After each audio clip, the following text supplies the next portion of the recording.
Go ya ka setlankana sa ditatofatso, Mahumapelo o pharilwe ka ditatofatso di le 5.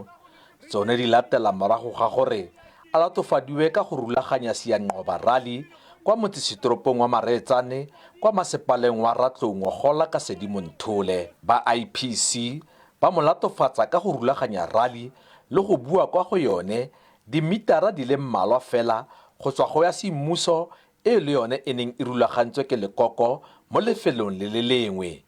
Baemanokeng ba ga Mahumapelo ba re ditatofatso kgatlhanong nae ga dina motheo.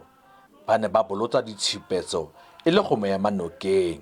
Maloko a le mantsi mo profense le makala a le mantsi ba tlhalositse jalo gore ba na le dikgatlha go tsa gore comrade Supra Mahumapelo ka boa gape a tla go etela jaaka modulasetilo. Yaanong rona di-charges tse IPC di neetse re Supra Mahumapelo rona they don't have substance, ga dina motheo, ke di-charge fela tse e leng gore ke maikutlo le letlhogo kgatlhanong le Supra Mahumapelo. Bangwe ba maloko ba gateletse kemo ya bone go Mahumapelo. Comrade Supra ko Maretsane ka suspension a teng ba bestie ko Maretsane o na direla ANC gore ANC e tla wina woteo ke ka mo bona gompieno re kgona go wina woteo re mo go tla go supporta comrade Supra ka go ga molaotheo wa ANC IPC ga ba mo molaong yaanong ra re comrade Supra ga ke tla chargiwa ke batho ba ba seng mo molaong. Mahumapelo o latofaditswe ga mmogo le mokwaledi wa lega ya bomme mo profenseng Bitsa le Nkopane. Corporate Bitsa le Nkopane, whatever she is doing, ga e direle ka boena o direla the ANC Women's League in the entire province.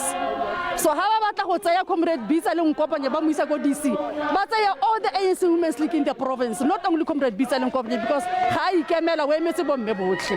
Ka motsi wa fan re ikgolagantse le ene Supra Mahumapelo ga rata go ka tshwaela le go ka ya fa a ka dira jalo mo bogautshwaneng.